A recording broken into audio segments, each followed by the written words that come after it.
Novel Sulphite by Noor Rajput. Episode number 6. शाहजबील खानदान पिछले कई सालों से मुल्तान में आबाद था। सैयद खानदान होने के नाते पूरे इलाके में इन्हें इज्जत की नज़र से देखा जाता था। जबील खानदान के आबाओ अजदाद ने लोगों के मसाइल को रूहानी तरीके से सुलझाया। दूर दूर से लोग दुआओं के लिए वहाँ तशरीफ़ लाते थे और इसी तरह इनका सियासत में भी बड़ा नाम था। लोग इनसे अकीदत रखते थे। सैयद जबील के दो बेटे थे, बड़ा ज़िया जबील और इससे छोटा हैदर जबील। दोनों भाइयों की शादी कम उम्री में ही एक साथ कर दी गई थी। ज़िया जबील के दो बच्चे थे, एक बेटा हशाम बिन जबील जबकि बेटी मदीहा जबील और इसकी बीवी खतीजा जबील नहायत शरीफ और इबादत गुजार खातून थीं, जो अब बीजान के रुतबे पर फायज थीं। जबकि हैदर जबील के घर शादी के 8 साल बाद बड़ी मिन्नतों, मुरादों, वजीफ़ों और दुआओं की कबूलियत के बाद वो पैदा हुआ, जिसका नाम आयशा जबील, हैदर जबील की बीवी ने रोहान जबील रखा था। आयशा जबील को अपने बेटे से बहुत मोहब्बत थी। सिर्फ इसे ही नहीं बल्कि पूरी सैयद हवेली में मौजूद लोगों को, जिनमें मुलाजमीन भी शामिल थे, रोहान जबील बहुत अजीज़ था। लेकिन जब वो पैदा हुआ तो रोया नहीं था। 4 साल तक वो बोल ही नहीं पाया था। जबील ख़ानदान ने बहुत इलाज करवाया था इसका, लेकिन डॉक्टरों ने कहा कि वो पैदाइशी नुक्स लेकर पैदा हुआ है, कभी बोल नहीं पाएगा। वो हर चीज़ का बहुत गहरी नज़रों से मुशाहिदा करता। इसे गुस्सा बहुत आता था। शिद्दत जज्बात से इसकी आंखें सुर्ख अंगारा हो जाती। सिर्फ एक शख्स था जो इसे सबसे अजीज़ था, वो था हशाम बिन जबील। पूरे 4 साल बाद मुआज़ा हुआ था। वो पहली बार कुछ बोला था, पहली बार इसने किसी को पुकारा था। ना इसने माँ कहा था और ना बाप। इसने पहला लफ्ज़ जो अपनी ज़बान से अदा किया था वो हशाम। वो बहुत साफ बोल रहा था, कोई हकलाहट नहीं थी इसकी ज़बान में। सैयद हवेली में खुशी की लहर दौड़ गई। सदके के बकरे इसके सर पर से वारे गए। बस ये इसकी आखिरी खुशी थी जो सैयद हवेली में मनाई गई थी। इसके बाद रूहान की हरकतों ने सबको मुसीबत में डाल दिया था।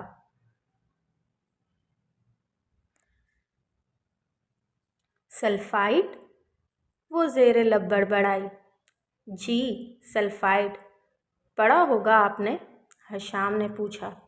जी, इसे समझ नहीं आया वो क्या बोले।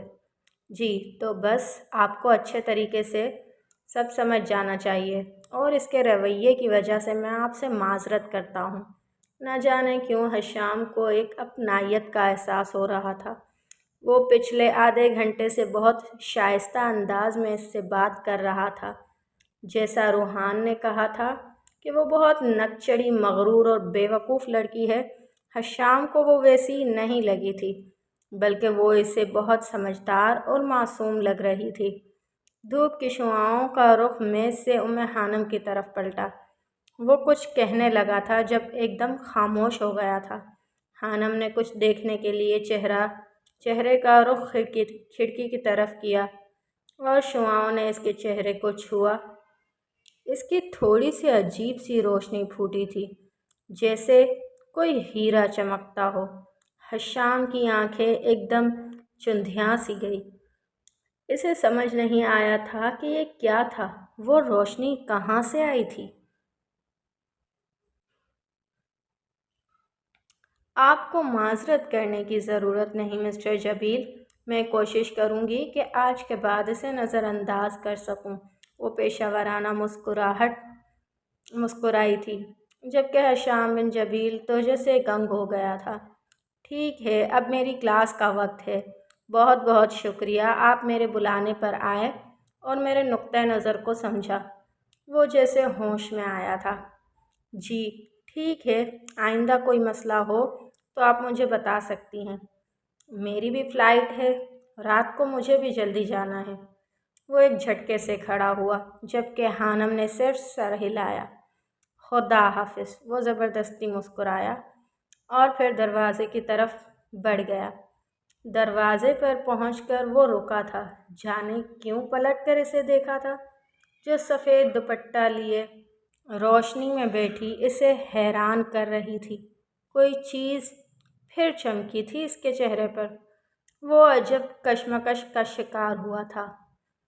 خانم نے جیسے ہی اس کی طرف دیکھا وہ فوراً پلٹ گیا۔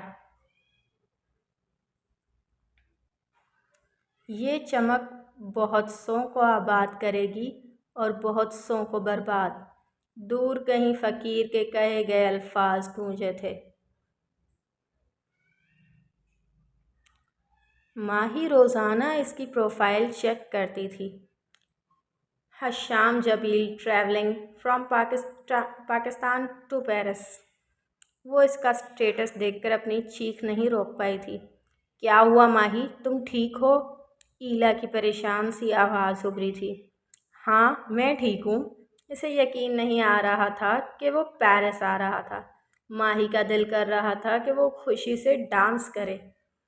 وہ آ رہا تھا، فاصلہ کم ہو رہا تھا اور اس کے دل کی دھڑکن بڑھ رہی تھی۔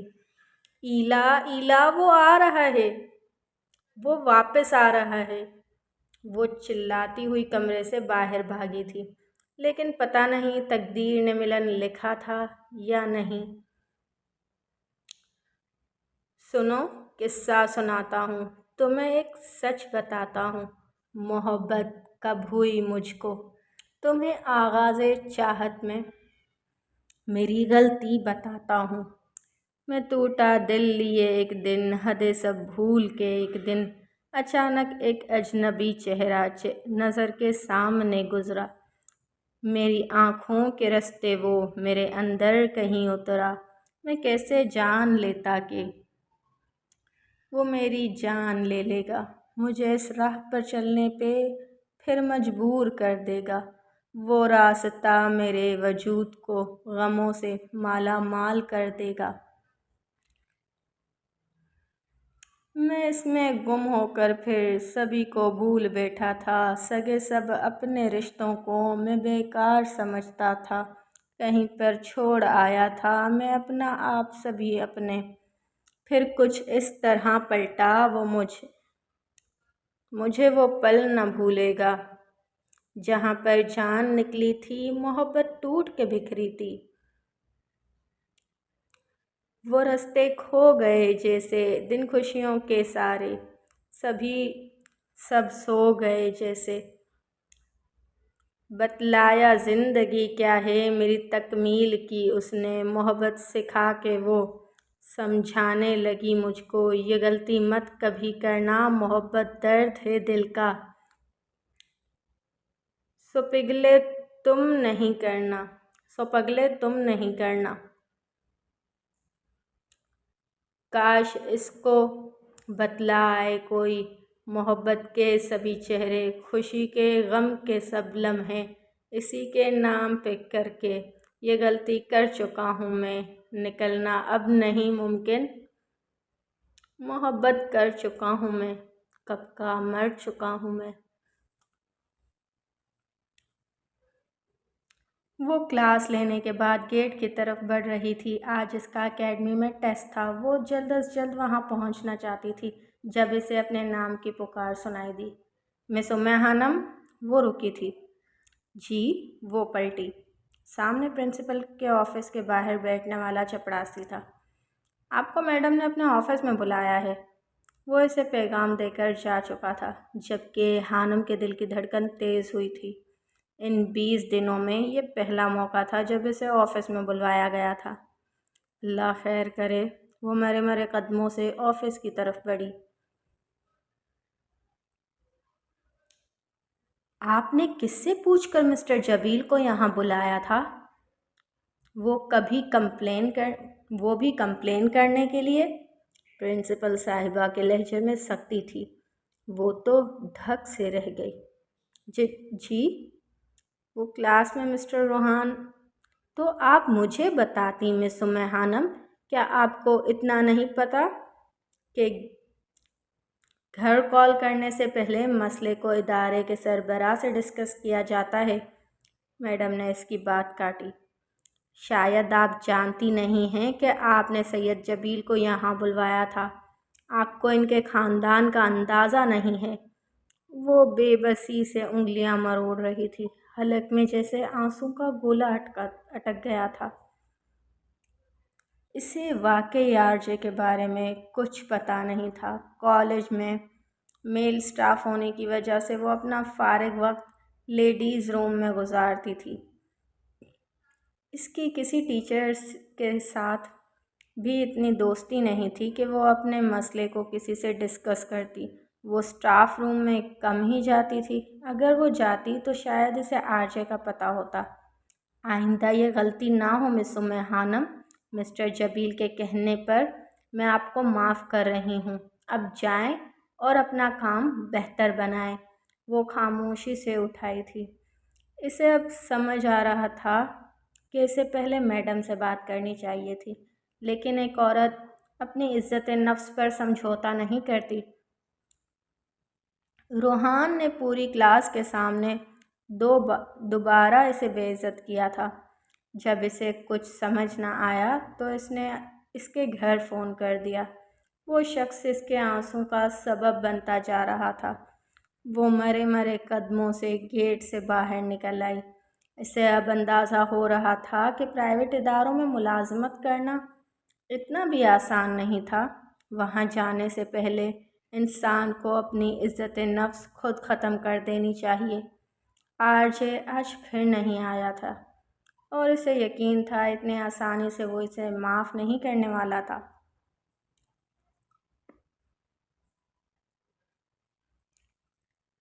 जाने क्यों इसे महसूस हो रहा था कि इसने बहुत बड़ी गलती कर दी है ये मुलाजमत करके, या फिर रोहान जबील के सिलसिले में हशाम जबील से मिलकर।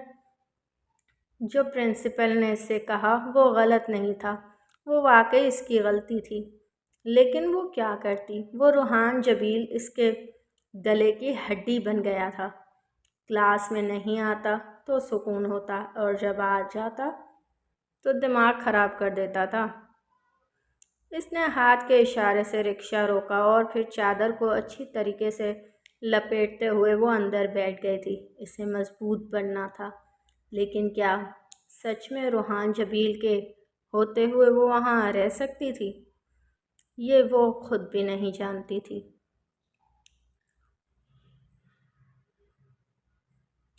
देखो, तुम आज के बाद मिस उम्मे खानम को तंग नहीं करोगे, एयरपोर्ट के बाहर खड़े हशाम ने रोहान से कहा।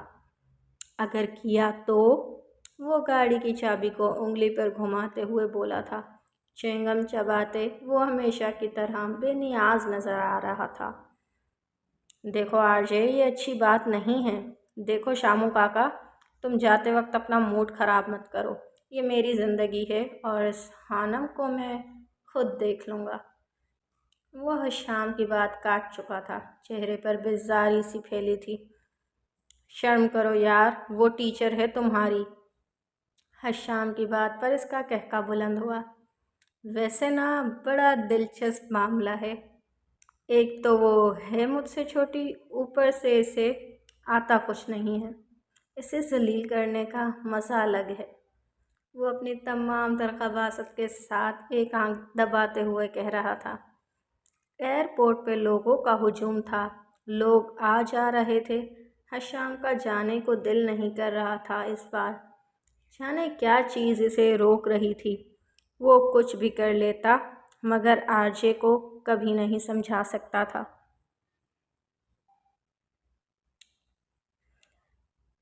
क्या तुम हमेशा ऐसे ही रहोगे? अजीब से लहजे में सवाल किया। कैसा शामू काका? रूहान हंसा। इतने बेजार, इतने गुमराह, इतने। आरजे कभी नहीं बदलने वाला। मुझे ब्रोमाइड्स बनकर जीने में कोई दिलचस्पी नहीं है। ये दुनिया ख़त्म भी हो जाए ना, आरजे को तुम ऐसा ही पाओगे, वो पूरे एतमाद लहजे में कह रहा था। आंखों में अजीब सी चमक थी। ओके, अपना ख्याल रखना, हश्याम ने इसे गले लगाते हुए कहा। ओके शामू काका, अब इतने जज्बाती होने की ज़रूरत नहीं। मुझे सब पता है, वहाँ जाकर तुम्हें कुछ याद नहीं रहता, वो शरारत से कह रहा था। बकवास बंद करो, हश्याम ने इसे डपटा। और फिर वो हज़ारों दुआएं आरजे के नाम करके जा चुका था। वो जानता था आरजे कभी महसूस नहीं होने देगा कि वो भी इसे याद करता है, इसीलिए इसने पूछना कहना ज़रूरी नहीं समझा। नींद ना आने की वजह से वो बेजार सा इंटरनेट पर टाइम गुजारने की कोशिश कर रहा था, जब अचानक वो चौंका। इसकी शख्सियत के मुताल्लिक खुसूसियात, इसकी पसंद की चीज़ें इसके सामने आ रही थी। हालांकि इसने एक बार भी अपनी शख्सियत के मुताल्लिक कोई चीज़ सर्च नहीं की थी। लैपटॉप पर हरकत करती उंगलियां रुकी। पल के हज़ारवें हिस्से में चीज़ों को स्कैन करने वाली आँखों की पुतलियां सुकड़ी। होंठों को भींच कर इसने एक बार फिर अपने सामने स्क्रीन को ऊपर नीचे किया। इसकी पसंद की हर चीज़ इसके सामने थी। Damn it! इसने लैपटॉप को पटकने वाले अंदाज में बंद किया। इस पर नज़र रखी जा रही थी, लेकिन ऐसा कौन कर सकता था? आज फिर वो इस लावास बहते दरिया के किनारे खड़ी थी। प्यास से इसका बुरा हाल था। इसका पोर पोर जैसे जल रहा था। और फिर किसी ने इसे धक्का दिया था, लेकिन आग से जलते दरिया में गिरने से पहले इसे धक्का देने वाला शख्स नज़र आया था। स्याह रंग की हुडी में इसका चेहरा छुपा हुआ था। इसकी आंखें हैरत और खौफ से फटी रह गई थी।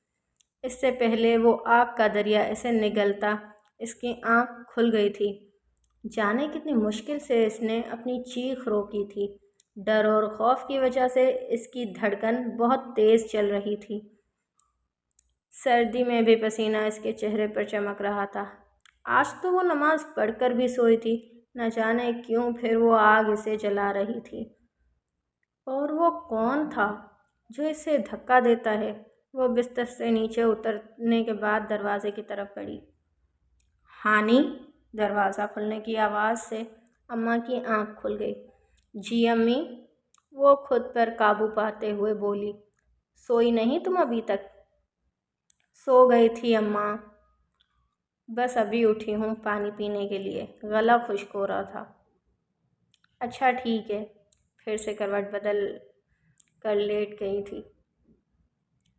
जबकि हानम बाहर निकल आई थी। साथ वाले कमरे में माहम और जवाद सोए हुए थे। आधी रात तक टीवी देखने के बाद वो अपनी मर्ज़ी से सोते थे। सहन में बला की धुंध और ठंड में भी इसे अपना जिस्म सुलगता हुआ महसूस हो रहा था। कितनी मुश्किल से इसने पहला ख्वाब जहन से निकाला था, और आज फिर वही। वो परेशान हो गई थी। अल्लाह पाक खैर करे। वो दुआ मांगने के बाद बरामदे से मुलाइका किचन में चली गई। प्यास की वजह से इसका गला खुश्क हुआ पड़ा था। दुआ मांगने का हक हर इंसान के पास है, लेकिन वो नहीं जानती थी कि होने को कौन टाल सकता है।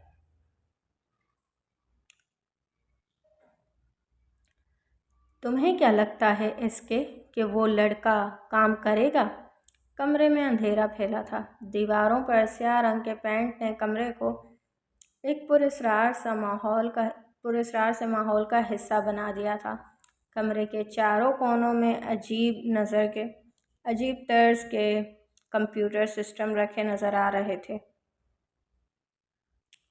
तिकोनी मेज़ के गिर्द रखी 3 कुर्सियों पर 3 लोग बैठे थे। 100% काम करेगा बॉस, एक नस्वानी आवाज़ उभरी। इसके चेहरे पर भी मास्क था और स्याह रंग के यूनिफॉर्म में इसका सारा जिस्म छुपा हुआ था। ऐसा लगता था जैसे वो लोग एक दूसरे से ही अपना चेहरा छुपा रहे हों। मुझे नहीं लगता बॉस कि वो लड़का हमारे लिए बेहतर साबित होगा, क्योंकि किसी भी मुसलमान पर भरोसा करना हमारे लिए ही मुश्किल का बास होगा। دوسرے لڑکے نے اپنا نقطۂ نظر بیان کیا۔ میں نے اس کے متعلق ساری معلومات حاصل کر لی ہے باس۔ ہم اسے ایک اچھے ہتھیار کے طور پر بہتر طریقے سے استعمال کر سکتے ہیں۔ لڑکی اپنی بات پر قائم تھی۔ کچھ دن اور مشاہدہ کرو، جیسے ہی یقین ہو کہ وہ ایک اچھا ہتھیار بن سکتا ہے پھر بتانا۔ وہ آدمی شاید ان کا باس تھا جو اپنی بات مکمل ہونے کے بعد اٹھا اور ایک دیوار کی طرف بڑھ گیا۔ دیوار کے سامنے پہنچنے پر ایک دروازہ کھلا اور وہ کہیں اندر غائب ہو گیا تھا۔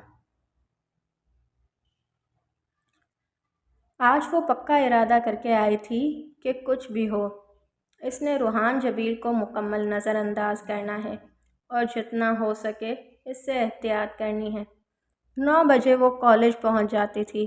اسے صرف 2 لیکچر لینے ہوتے تھے، دونوں ایک ہی کلاس کے، ایک کیمسٹری تھیوری اور ایک پریکٹیکل۔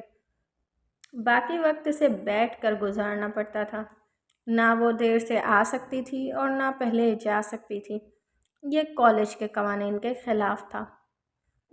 پہلا لیکچر 10 بجے شروع ہوتا تھا اور دوسرا 12:30 بجے۔ لیکچر اچھی طرح تیار کرنے پر وہ کلاس میں داخل ہوئی تھی۔ روشنا پرنسپل کی بیٹی اور RJ کی فرینڈ ایک دن آنے کے بعد دوبارہ نظر نہیں آئی تھی۔ البتہ روحان جبیل وقتاً فوقتاً اپنی شکل دکھاتا رہتا تھا۔ وہ کلاس میں نہیں تھا۔ خانم نے سکھ کا سانس لیا تھا۔ اس نے پراعتماد طریقے سے لیکچر دیا اور اسٹوڈنٹ کے سوالات کے جواب دے چکی تھی۔ میم، کیا ہم دوسرے لیکچر میں پڑھائی کے علاوہ کسی موضوع پر بات کر سکتے ہیں؟ یہ حفصہ تھی، جو بہت ہی اچھی اور باادب بچی تھی۔ جی کیوں نہیں، مجھے اچھا لگتا ہے ہر طرح کے موضوع پر بات کرنا۔ خانم خوش دلی سے مسکرائی تھی، لیکن اسے یہ نہیں پتہ تھا کہ وہ طوفان دوسرے لیکچر میں موجود ہوگا۔ کیسے ہو حشام بیٹا؟ خیریت سے پہنچ گئے تھے نا تم؟ بی جان نے اسے فون کیا تھا۔ جی بی جان، اللہ کا شکر ہے خیریت سے پہنچ گیا تھا۔ آپ سنائیں کیسی ہیں؟ اور حویلی میں سب خیریت ہے نا؟ سب خیریت سے ہے۔ روحان کیسا تھا؟ بی جان کو اس کی فکر زیادہ تھی۔ وہ پیرس فون کر کے حشام سے پوچھ رہی تھی وہ کیسا ہے، کیونکہ اس کا زیادہ علم حشام کو ہوتا تھا۔ جی بی جان، وہ ٹھیک ہے، وہ ویسا ہی ہے جیسا ہونا چاہیے، حشام نے پھیکی سی مسکراہٹ کے ساتھ کہا۔ کیا کر رہے ہو تم؟ کھانا کھا لیا تم نے؟ جی بی جان، کچھ دیر پہلے یونیورسٹی سے آیا تھا، پھر کھانا کھایا، گھر میں ہی عصر کی نماز پڑھی ہے ابھی۔ آپ کو فون کرنے والا تھا لیکن پہلے آپ کا فون آ گیا۔ ماشاء اللہ میرا بچہ، اللہ تمہیں سلامت رکھے اور سیدوں کے نقش قدم پر چلنے کی توفیق دے، آمین۔ بی جان نے بیٹھے بیٹھے اسے ڈھیروں دعائیں دے ڈالی۔ کچھ دیر مزید بات کرنے کے بعد بھی بی جان نے فون بند کر دیا۔ وہ مسکراتا ہوا بستر پر لیٹا تھا۔ باہر کی طرف بارش نے پورے پیرس کو اپنی لپیٹ میں لیا ہوا تھا۔ اس نے آنکھیں بند کی تھی جب اس کے کانوں سے آواز ٹکرائی۔ وہ لیکچر پر بالکل دھیان نہیں دیتا۔ ایک تیز روشنی کی چمک اس کی تھوڑی سے ابھری اور پل میں مدھم ہو گئی۔ حشام نے جھٹ سے آنکھیں کھولی۔ خانم کا چہرہ اس کی نگاہوں میں گھوم گیا تھا۔ وہ الجھا ہوا تھا۔ شاید اسے پوچھنا چاہیے تھا کہ اس کی چن پر وہ موتی جیسا کیا ہے جو ایک چمکتا ہے اور پھر مدھم ہو جاتا ہے۔ اف حشام بن جبیل، کس بات کو لے کر سوچ میں پڑ گئے ہو تم؟ سو جاؤ سکون سے۔ اس نے خود کو ڈپٹا تھا اور پھر آنکھیں موند لی تھی۔ اوکے، تو یہ ایپیسوڈ یہاں پر فنش ہوتا ہے۔ انشاءاللہ نیکسٹ ایپیسوڈ کل اپلوڈ ہوگا۔ اور ابھی تک اگر آپ لوگوں نے چینل کو سبسکرائب نہیں کیا تو کائنڈلی چینل کو سبسکرائب کر دیں اور اپنے فیوریٹ ناولز کمنٹ میں ضرور بتائیں تاکہ میں وہ آپ کے لیے ریڈ کر سکوں. تھینک یو اینڈ اللہ حافظ.